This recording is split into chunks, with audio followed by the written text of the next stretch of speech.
We're just gonna have a staring contest until confirmation.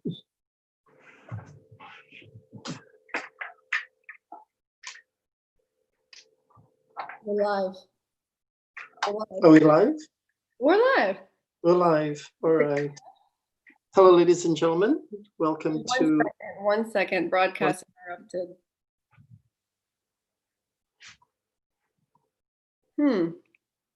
Let's see.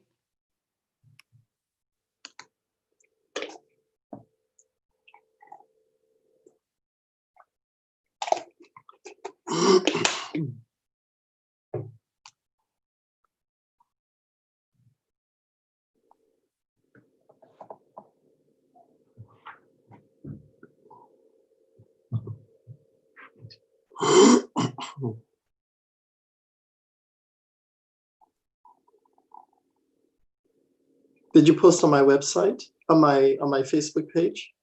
Just 1 second.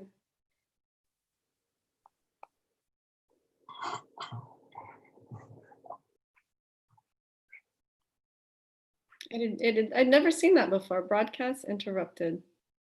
Let me see if we're still.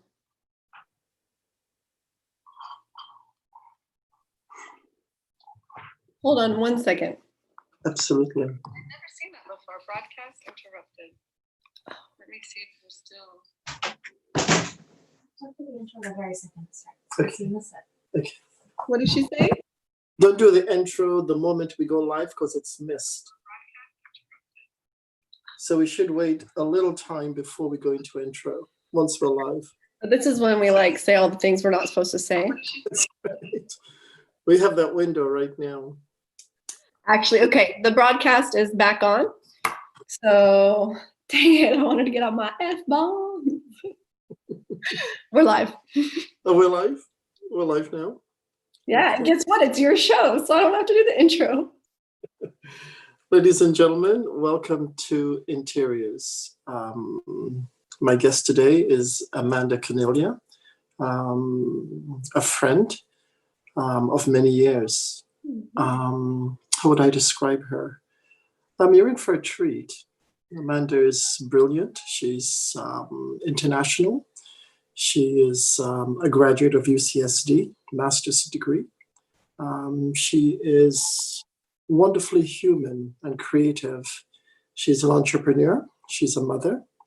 She's the owner of, excuse me, BellaV. Get all choked up, right? It's only the first minute. I'm getting choked up interviewing you. She is the owner of Bella Vista Social Club and Cafe, located by the Salk Institute. And welcome, Amanda. Oh, thank you. It's kind of odd being on as a guest, I guess you could say. Yeah. One of the things that Amanda is referring to is that this platform, BellaV, is a platform that it was a creation one night in a conversation. And we thought, how do we bring the conversations from the restaurant on a platform? And this is what has happened. So Amanda, thank you for being with me today. Yeah, thank you for having me. Yeah. How are you feeling? How are you in the moment? How are things with you? And if we were just to kind of look at where we are in the moment, where are you right now? I think today just feels really heavy. It's very thick. The air is very thick. I haven't ventured out much during the entire shelter in place. Because, I try to be selfless and think of others and think of my son. But also just this project has been what's kept me going. So today I went to the bank, I stopped by the cafe, I got my hair did, and outdoors, mind you. And everywhere I went where I did have interaction with people, you could just see it. It was written on their face, in their body language, and you can feel that weight of sadness and sorrow. And so it's hard when you're sad or you're carrying sorrow or grief, but when you feel that energy from others, and what do you do to lift them up? So it's a heavy day, I think. Very heavy. It's heavy. It's a heavy day. You can feel it. I know I'm certainly feeling it within me. And one of the things that I was looking forward to was this conversation with you. not only to talk about where we are right now, but to really talk about your life and how you are where you are today and the values that brought you or has traveled with you over time. And so let's talk a little bit before we get into anything super heavy. Right. Where you're from, where you were born. I know Alameda is the place of birth. Can you tell me what it was like growing up in Alameda? Yeah. So I think, first of all, yes, I was born at Kaiser, right, Mom? She's upstairs. I was born in Kaiser, Oakland, California. And I grew up in Alameda. Alameda is a small island. I believe it's 7 miles by 2.5 miles. So this tiny island that's right next to, it's in the Bay Area, and it's right next to Oakland, Berkeley, San Leandro, Fremont, and San Francisco. So imagine, for those of you that are from San Diego, it's like kind of like the Coronado of Mm, the Bay, right? Because you have all these homes, it's an island, it feels very quaint, very protected, and then you also have the presence of the military. So when we were younger, the west end of my hometown, that was a military base, a naval base that was shut down, I don't know, in the 90s. So Alameda was a place, I think it's been very hard to find a community like it. mm. And, ooh, wait, am I gonna cry? Or it's only 6 minutes into it. Um, it's indescribable. And I think if you leave it, you're searching for it the rest of your life. Interesting. Why is that? What are you searching for? Community. Interesting. There was two people on Alameda named, let's see, Darlene, and what's the other person's name? Vicky, Mr. Coffee. Mr. Coffee, Darlene, and Victor Gerson. Oh Victor yeah. Person. Did you have a chance to meet them, and how do you know them? And Oh, what did you learn from them? well, I think my parents were not only my parents, but they raised like half of the island, right? I had the home that we grew up on a street, Morton Street. It was quintessential. It was right across the street from a park. So you had houses on either side, but not a house in front. We were 4 blocks from the school that I went to for 12 years. And my parents it was the house that every holiday has been at, every celebration has been at, and every team, every cast party has been at what's called Casa Gerson. So sometimes it's called Casa Gerson, sometimes it's called Hotel Gerson, but from them I learned a sense of community and of just hospitality, of taking care of people, of an open door policy. We call it Grand Central Station. I don't think there's a day I can ever remember that someone didn't stop by our house to visit. So while I never had the big home in San Diego, that's what Bella Vista was to me. It was this like Grand Central Station where everyone's coming, weaving in and out, connecting, visiting, sharing stories. So. And how old were you when you left Alameda? And tell us a little bit about your journey that brought you to San Diego. Oh yes, so I came to San Diego. I went to UC San Diego for a few reasons. I chose UC San Diego because I like to say it was far enough away from home to grow up, but close enough to be able to go back and visit family. Also, UCSD had the best study abroad program of all the UC systems. So for me, I always knew. And you studied dance, right? I did. I ended up minoring in dance as well. I was the first class that graduated with that minor. But my degree was in political science. Mm-hmm. And so I always joke, I say I got a BS in BS. Sorry, Pradeep. But so I got a BS in political science. Then I had 2 minors. One was in Spanish literature, and then the other was in dance. And again, I chose UC San Diego because of their study abroad program, because of their political science, and honestly, because it had, it had proximity to the border. So I thought, okay, well, I can go down to Mexico. I can practice my Spanish. Maybe I should have bought some stock or invested in La Revolucion, but it was a great experience. And I always knew that I needed language and other cultures to be a part of my life. And you got a master's degree there, didn't you? Did you finish a master's? I didn't, but you can make me look smarter. I got a TESOL degree at the extension, and then I got a teaching degree, a teaching credential at San Diego State.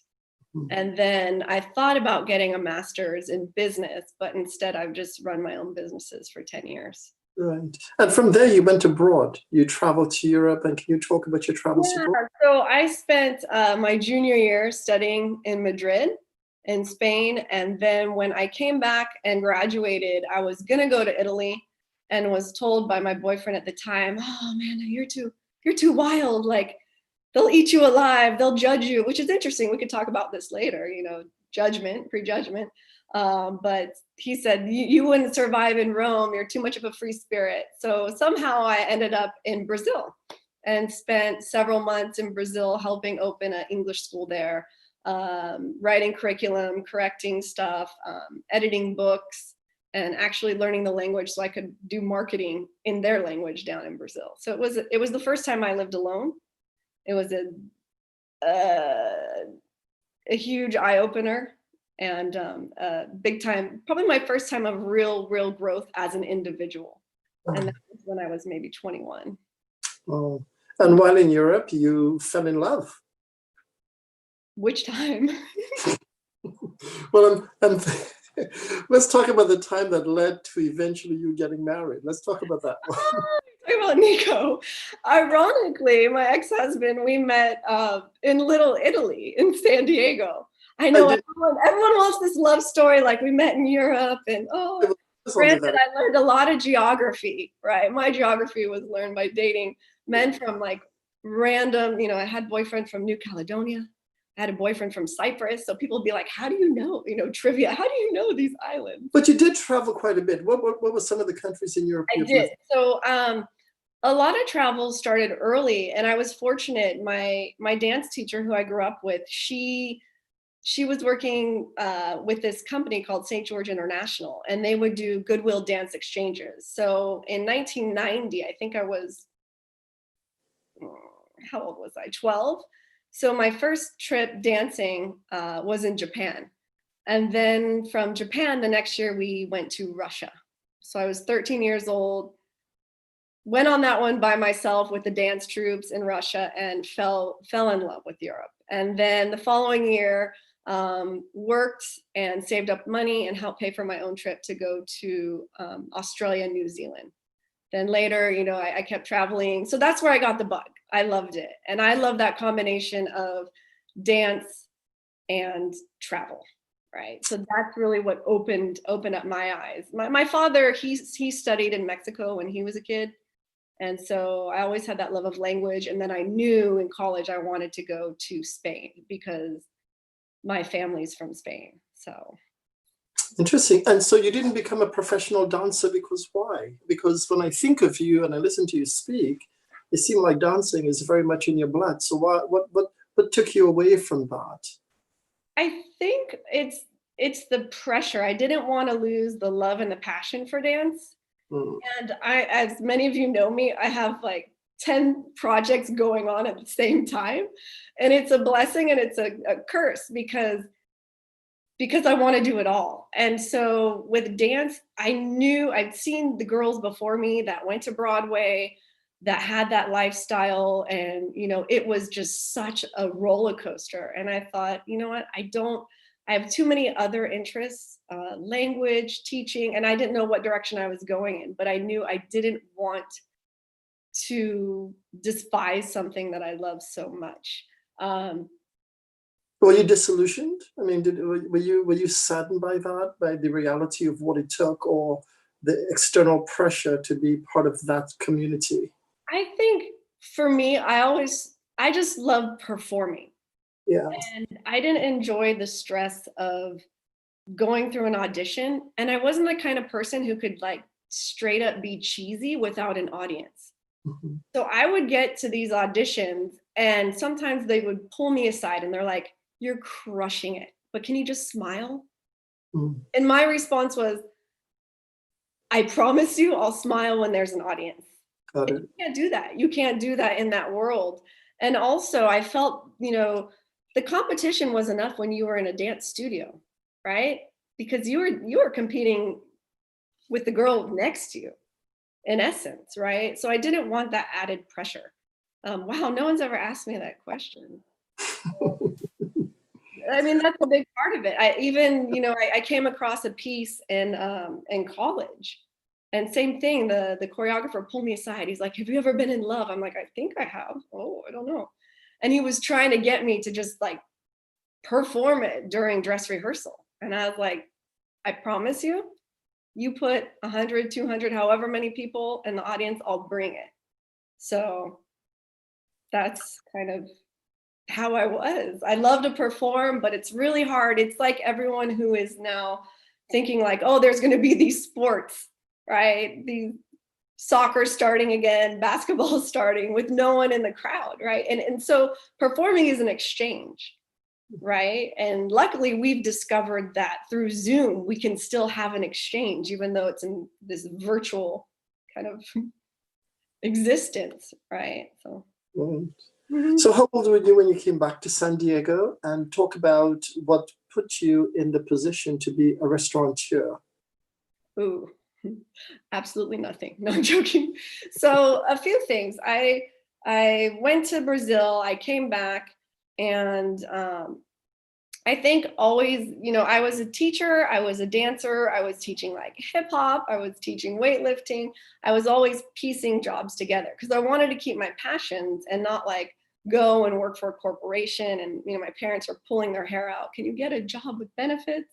I'm like, I still have never had a job with benefits, right? So your question was, how did I end up at the restaurant? I came back, and I always like to say, I think I mentioned it yesterday, it's puzzle pieces fitting together. So out of college, I fall into being an ESL teacher, right? Because I knew English is the second language. English is a second language. I knew teaching was in my blood, right? And so got hired right out of college. I didn't get hired for teaching experience. I got hired for my personality and for my international travel, right? And for my teaching experience in the dance world. And so the skills that I got from teaching in the world of ESL was that I could take a room full of strangers who had all of these, prejudice and just stereotypes. You might have someone from Saudi Arabia, someone from Japan. You've got Korea right next to them, which was always a conflict. And I've got Argentina, Brazil, maybe the Italian, Mamma Mia, some Swiss, some French. And so my job was to teach them English, right? But I never felt that. I felt my job was to instill confidence in them so that they can go out and communicate in the world. But it was also to break down all their walls, make them feel comfortable so that they can meet each other, right? So I always knew I wanted to be a connector or a bridge. That was actually in my 8th grade speech. That's another story. So fast forward to before getting into the restaurant, I always had to like teach dance, and then maybe have a gig working in the restaurant, because that's how you piece it together and you make money and you survive. And then I thought I had a boyfriend whose family was in real estate. And I was like, oh yeah, if they can do this, I can do it, right? I can sell some homes, which is, very presumptuous of me. And the one thing I did take away from that experience was, oh, wow, this isn't for me, but I've gained a ton of marketing and sales experience, right? So now you have a kid who grew up dancing around the world, who has teaching experience in dance, who has teaching experience with all different nationalities, right? Who has marketing, who has sales, who's worked in a restaurant, who's been on stage, and whose parents and grandparents came from a restaurant. So I think all of these things were the perfect storm for us to open up Bella Vista. Tell me about the name. Where did the name come from? And you said us. When you said us, you said us. So I want to get back. So that goes back. Tell me about the us, and tell me about the name Bella Vista. So Nico and I, we opened Sweeners, and that was like short for Swiss Wieners, which I thought was hilarious. And when we had Sweeners going, that was maybe 3 years in, we stumbled upon the location at the Stanford Consortium for Regenerative Medicine. And we walked up there to take a peek because we found out like, we were going to go there because their cafeteria was closed and they were looking for food trucks to provide food. And I go, Nico, so they sent out 2 emails. The first was, we need someone to provide food. The second was, hey, our cafe is closed. So if anyone's interested in putting in a bid. Now, this usually never happens because if you're with the university, there's a whole bid process, right? So we did have to go through the bid process, but I really think it was fate. It was destiny. It was stars aligning that we just happened to open up, read that email, and somehow the next day we were there, we were looking at the space, we saw it, and it was very sterile. There was no life to it. There were maybe 4 tables and no bar. And we just walked up and had the vision. And we always wanted to, now they're talking about, closing the streets for 5th Avenue, and they're talking about closing the street. They finally closed, in front of the Prado. That was a no-brainer. And also they're talking about Little Italy, maybe having dining on the street. So we always, having been a couple that lived, he lived in Spain, I lived in Spain at different times. He lived in Mexico, I traveled to Mexico. And then we both, spent our time in and out of Europe. We always felt something was missing from San Diego. And this, when we got up there, was like, oh yeah, we can make this a piazza. We can make this a plaza. We can make this a space for people to connect. Because the only place here for people to connect is a mall. No offense, but it doesn't have personality. So how long was that journey from the point of inception, seeing the space, to the point of actually opening? And then, I've certainly had the pleasure of going there. I met you at Bella Vista. So talk about that unfolding from opening up the first day, and then the evolution of this space that all the scientists, for those of you who are watching, it's by the Salk Institute, the UCSD, and the Sanford Consortium.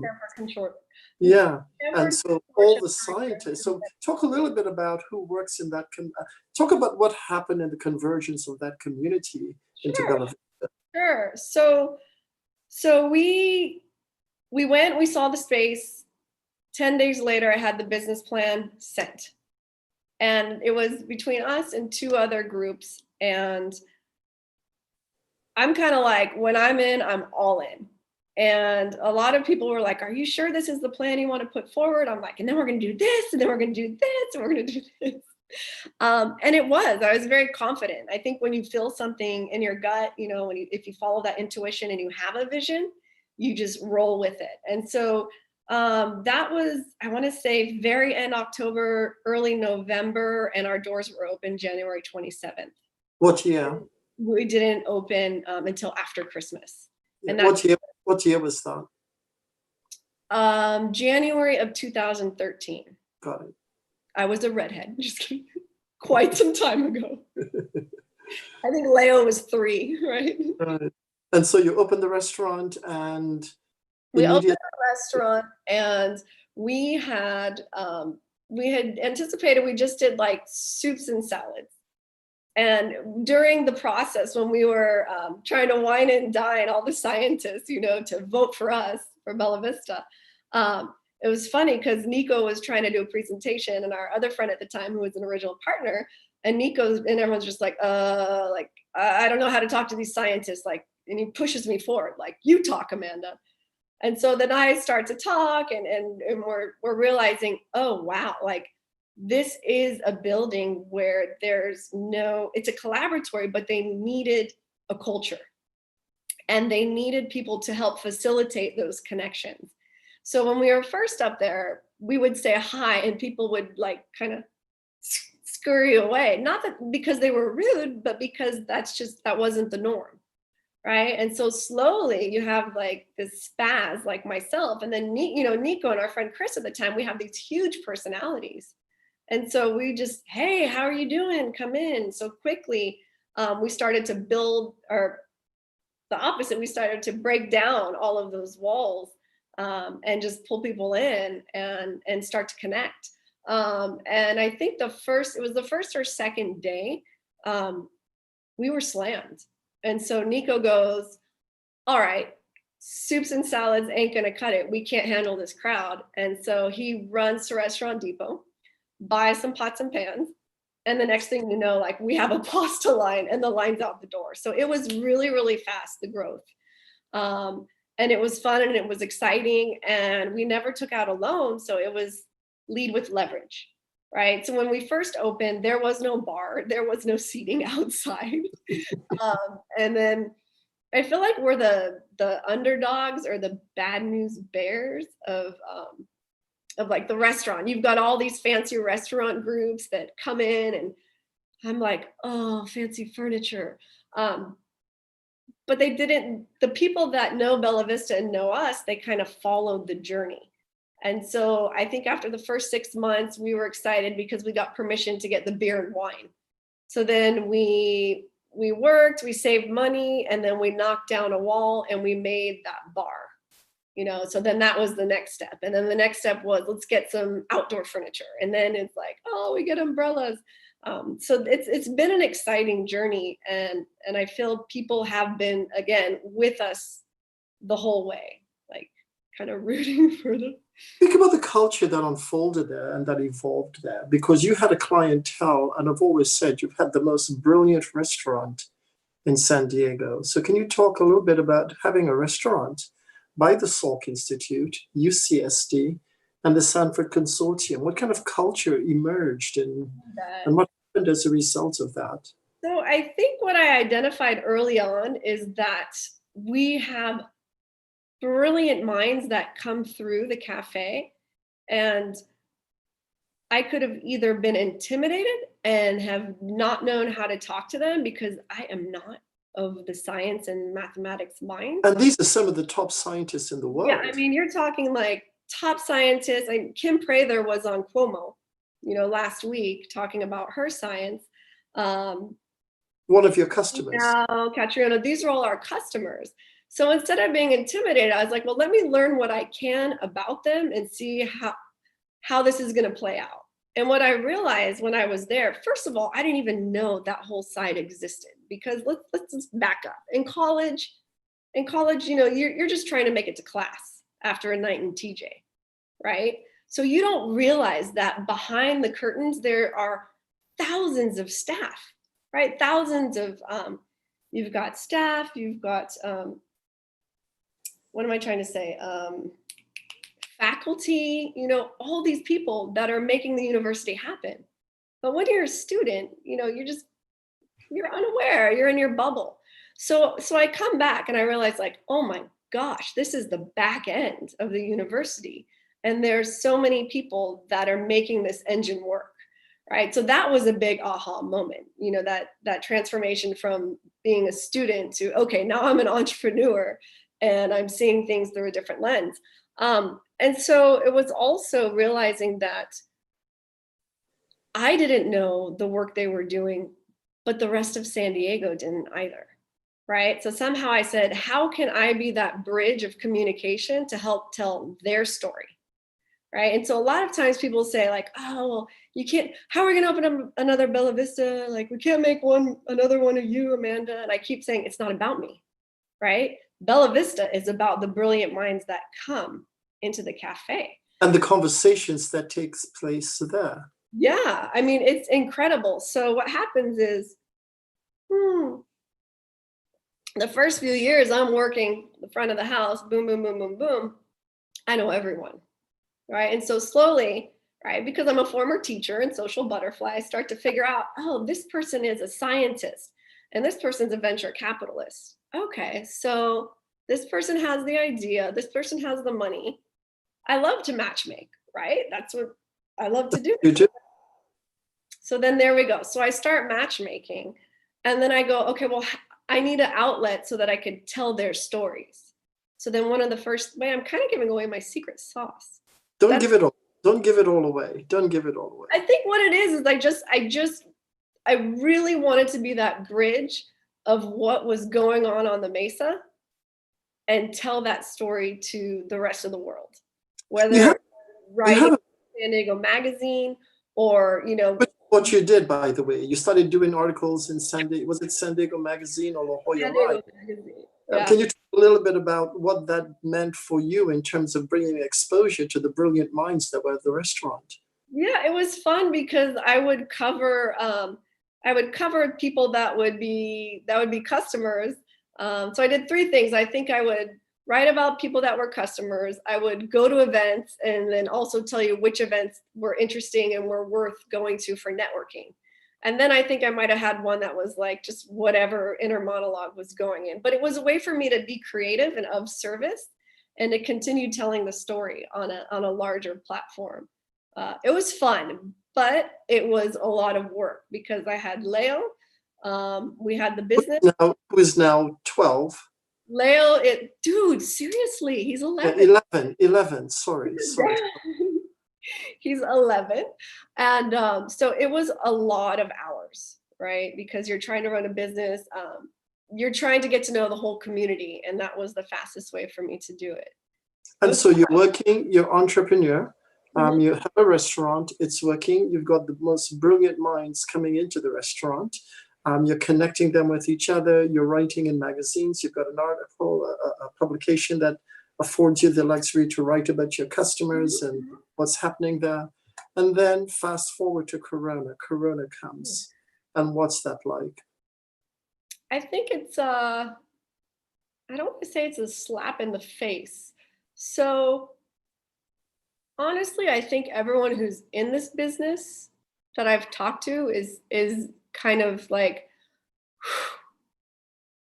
they're not enjoying the pause. We're not enjoying the uncertainty by any means, right? Because it was very hard to have conversations with staff. It's very difficult not knowing if you're coming back, when you're coming back, and how you have to recreate a business. But I think what it was for me was I was living a life that was unsustainable. And I think for a lot of people that I've talked to that are we're all doing it together. I think collectively we've all learned that we were leading lives that were very unsustainable. We were running all the time. My poor parents, it was like, I don't have time for this. I don't have time for that. My son, like, oh, I'm sorry, I don't have time. I got to go to work. Like, what the fuck?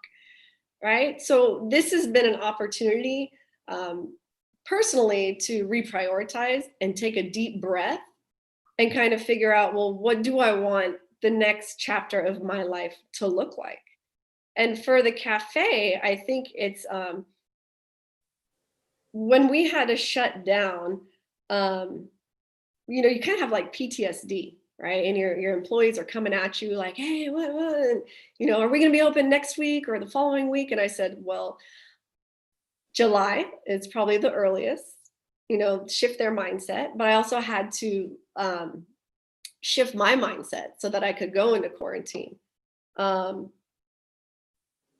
My first reaction when they came out with the word social distancing was like, are you fucking kidding me?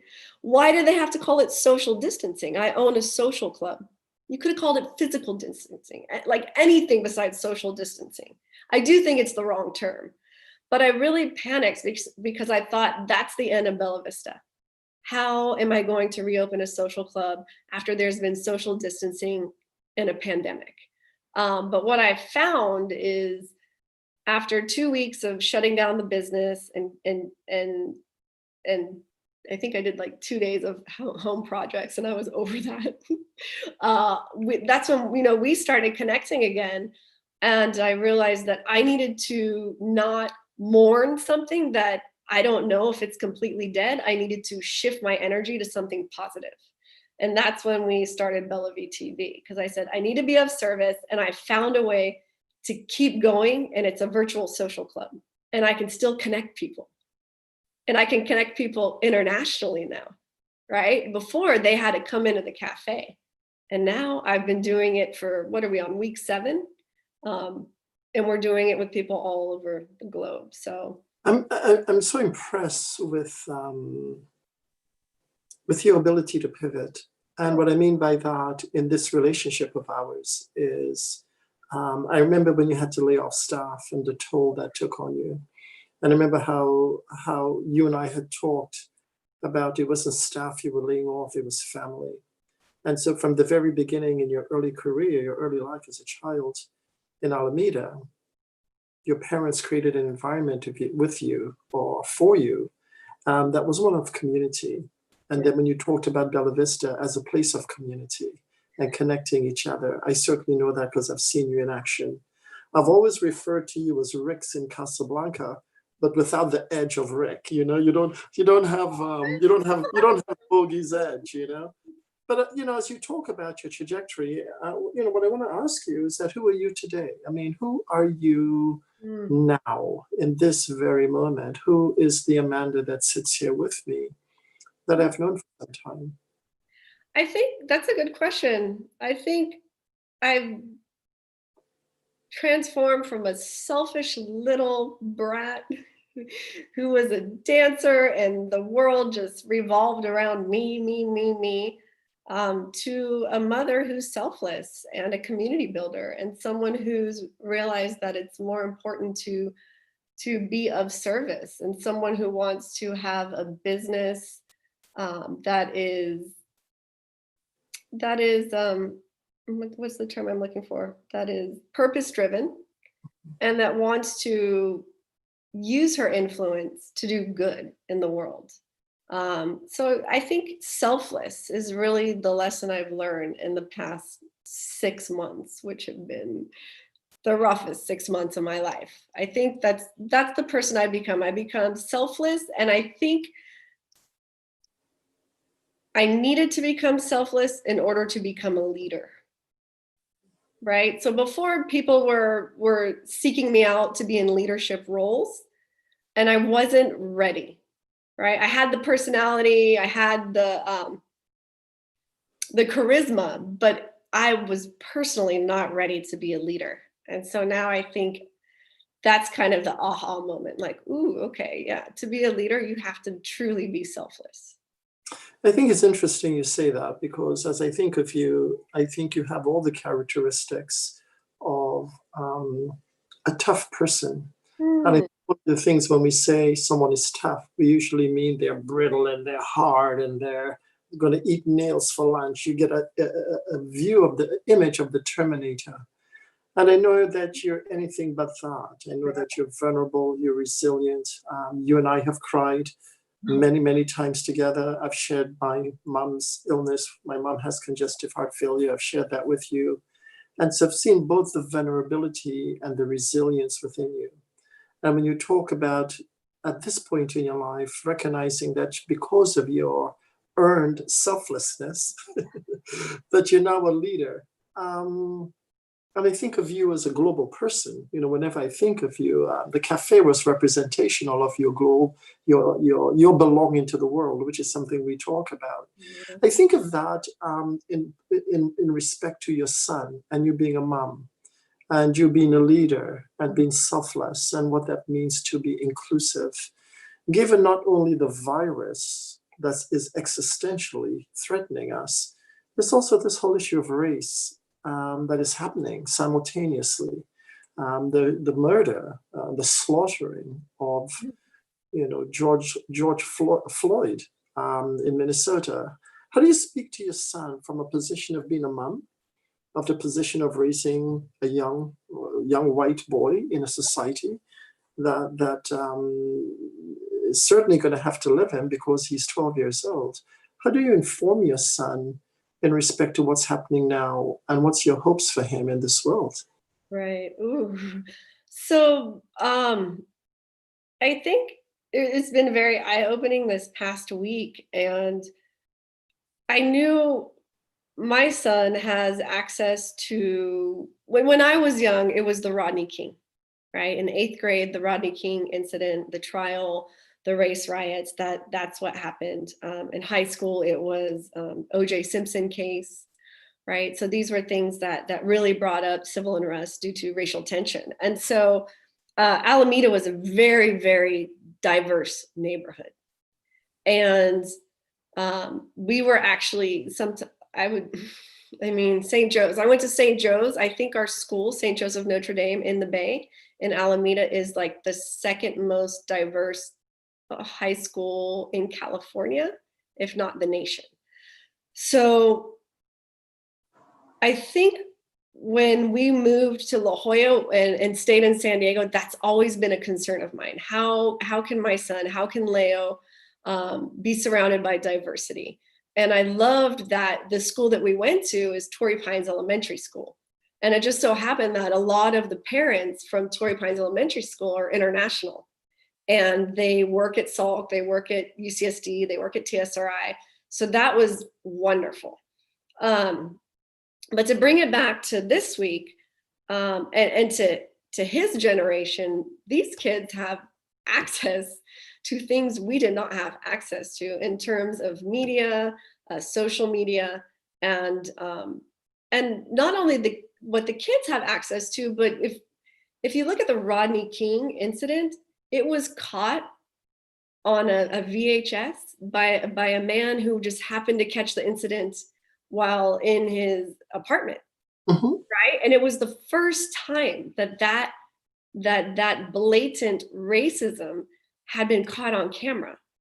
And they argue that could have been the first viral video, right? And so Leo's of a generation where, and I'm getting to the point, but Leo's of a generation where there's a potential for any video now to go viral. And so as we saw what had happened, the incident where the woman was really exercising her white privilege to the gentleman that was in Central Park. Yeah, I mean, and then so I'm like, okay, this happened, and then you saw George Floyd, and for me, I couldn't watch the video. I saw the photos, and I was like, that's enough, right? Because unfortunately, I'm an empath, and I take on everyone's sorrow, and so when I knew that Leo was going to see this, I kind of said, have you guys talked about it in school? And he said, no, we haven't talked about it. And I said, okay, well, I'd rather that I have the conversation with him first than him be educated by his friends or social media or another adult that might not have the same viewpoint that I have regarding race and privilege. So I sat Leo down on Friday and we looked up the incident, the Rodney King incident, because I wanted to give him, context. I wanted to give him background, and I wanted him to understand that sadly, this is nothing new, right? That this has happened time and time again. And so we sat down, he saw a bit of the video, and he was very angry, right? And so I saw that he wanted justice, and he said, why? He's like, Mom, I don't want to sound like a psychopath. I'm like, oh shit, like, what is my son gonna say? But it was just that. It was, why was there no justice? And so we talked a little more, and then he said, that's enough. I can't take any more. But I wanted him to understand white privilege. So we grew up in a very diverse island, but terms like white privilege didn't exist when we were kids. It didn't register, right? And I know you and I have had that conversation. One time I naively told you, like, I have a friend who's absolutely gorgeous and light skin, and it didn't even register that she was African American. And I told you, like, I don't get it. Like, I don't see color. And you're like, Amanda, you can't say that.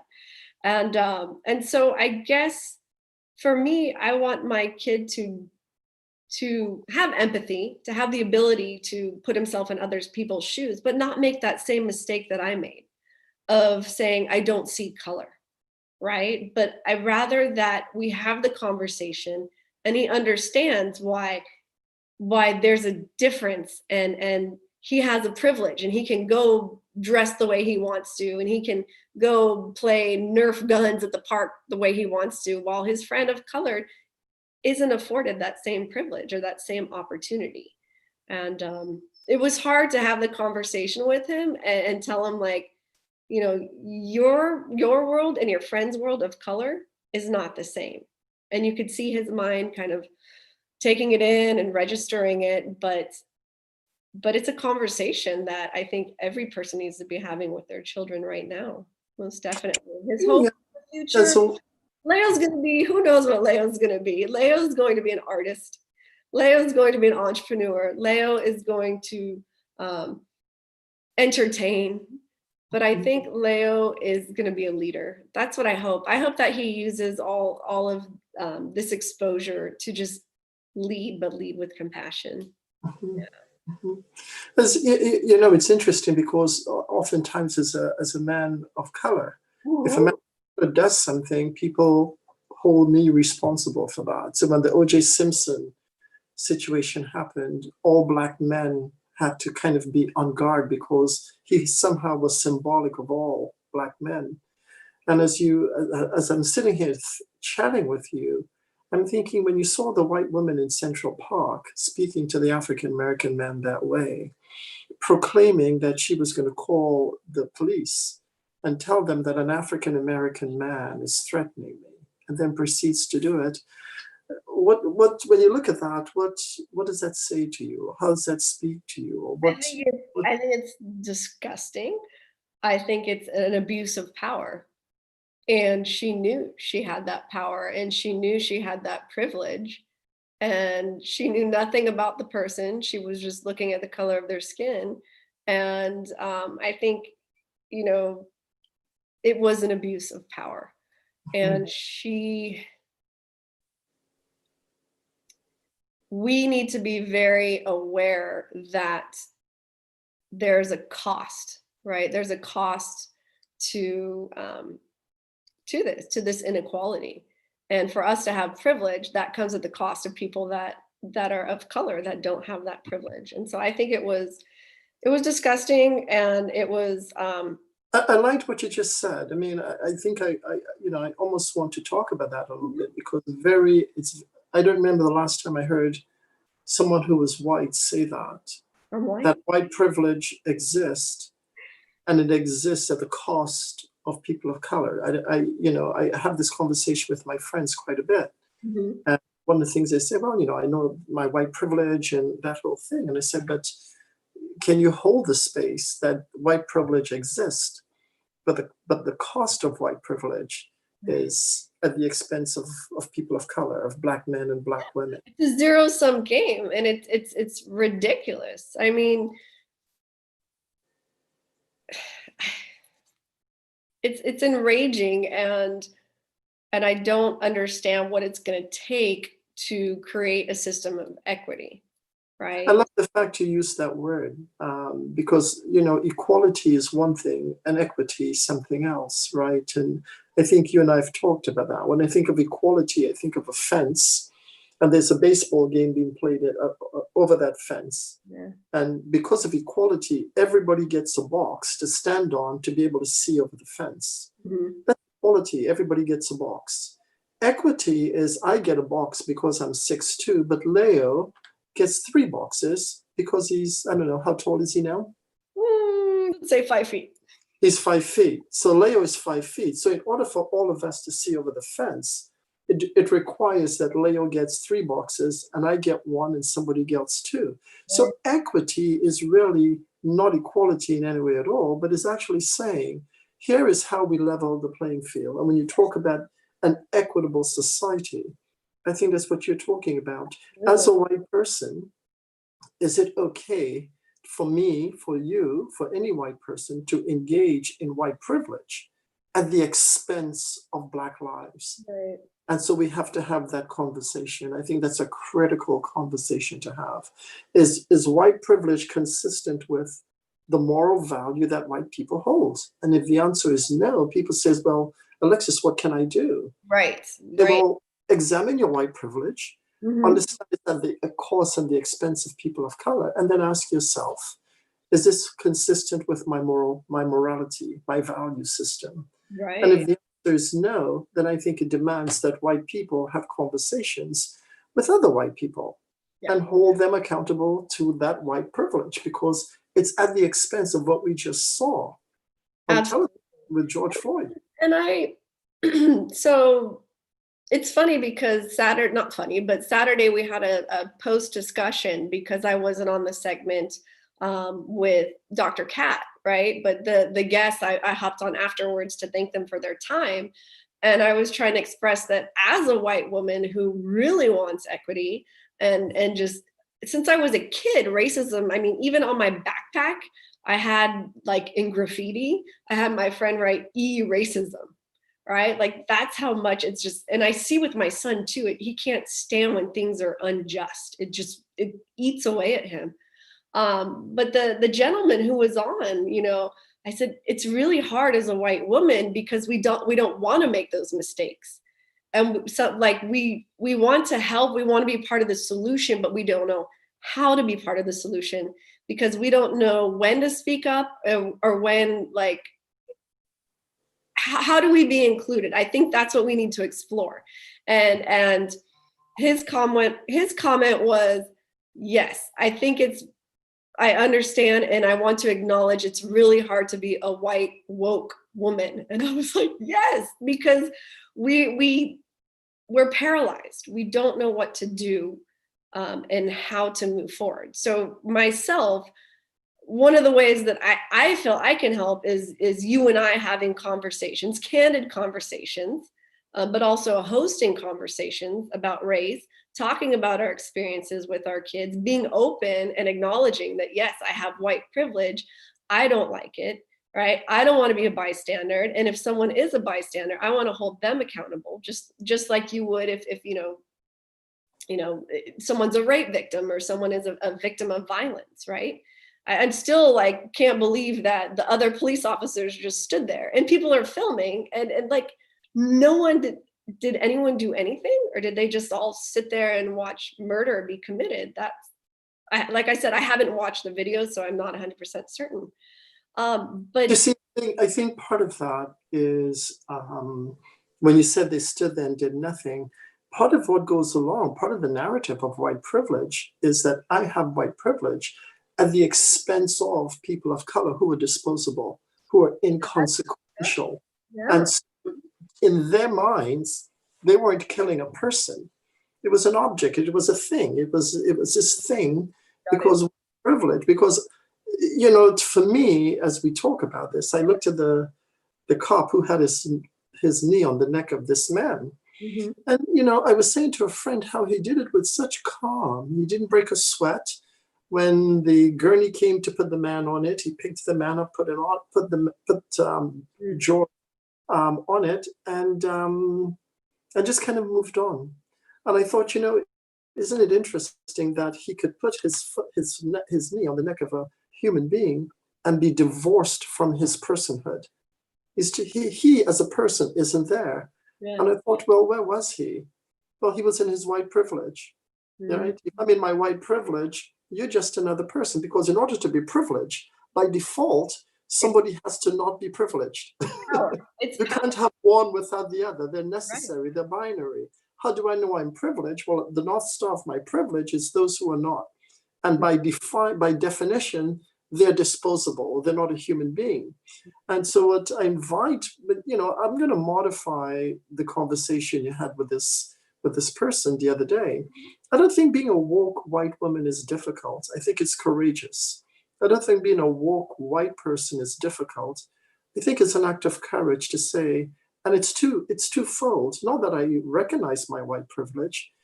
I think it's the first thing is I recognize my white privilege, and I also recognize it comes at the expense of someone who doesn't share my skin color. So it's three. It's a movement of three. I recognize my white privilege. I recognize it comes at the expense of someone who does not share my skin color. And then the third question, and I will not continue to participate in it. Right. I will not continue to participate in it. I will not continue to be complicit in this kind of behavior, because I don't want my children to be raised in a world where they look back at me and say, why did you hand this world to me? Right. Why did you hand a world like this to me? Right? And so I think for white people to be woke, I think I don't think it's difficult. I think it's easy to deny, to choose not to know. But I think once you wake up to the reality that, is this how I want to live my life? Do I want to have privilege at the expense of someone else? And if that's the case, what does that mean for my children? And I think that's the conversation we can all participate in.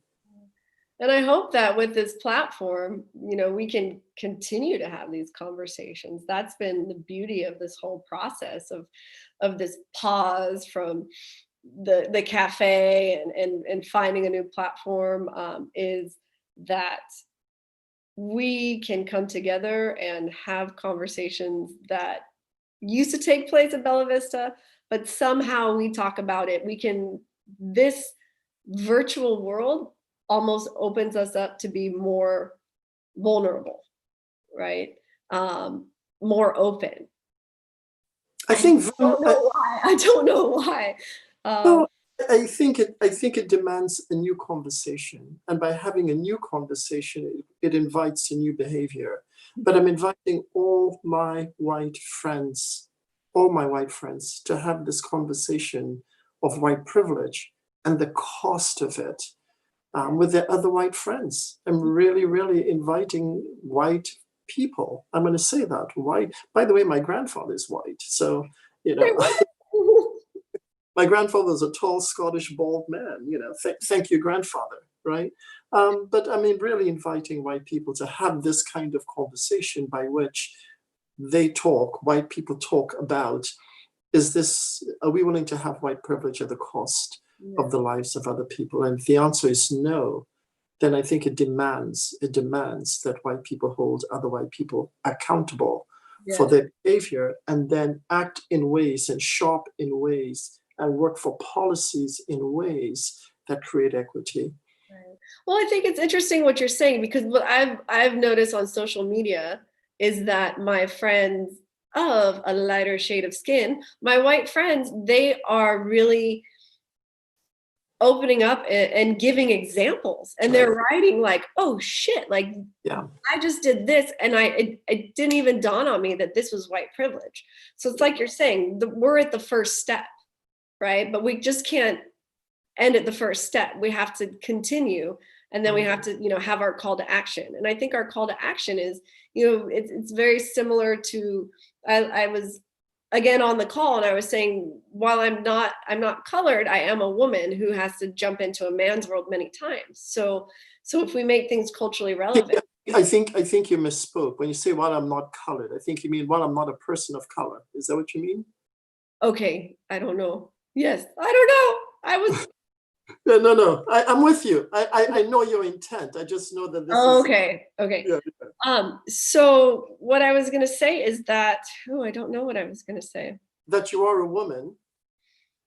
And you have to make things culturally relevant, and that you, just as women want equity in the boardroom, like, we need to do that with our politicians. So like, I think it's, figuring out what is our call to action? You raise awareness, you have the conversations, you find possible solutions, but then there has to be a call to action, right? And that is, vote. That is, find out who your district attorney is, find out who the people who are your leaders, right? And so that's what I hope happens. I hope that these conversations are the catalyst, right? And they help people begin the conversation, open up, but there's got to be solutions. There's got to be action that is taken so that we can get to the equity. And I think, equity is, we know we need it, but we need to see it through representation, right? Not only in the boardroom, but representation with the people that are our leaders, that are our servants, our public servants. That's right. So. That's right.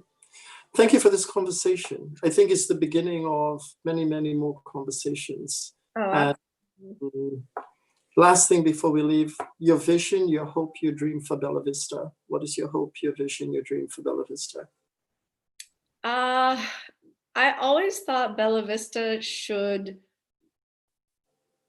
continue to be a place where people can connect, but I always had the vision that it would be 3 on 3 here, what I like to call the Miracle Coast. So on our binational coast, I thought one in La Jolla, one in downtown, and one in Tijuana.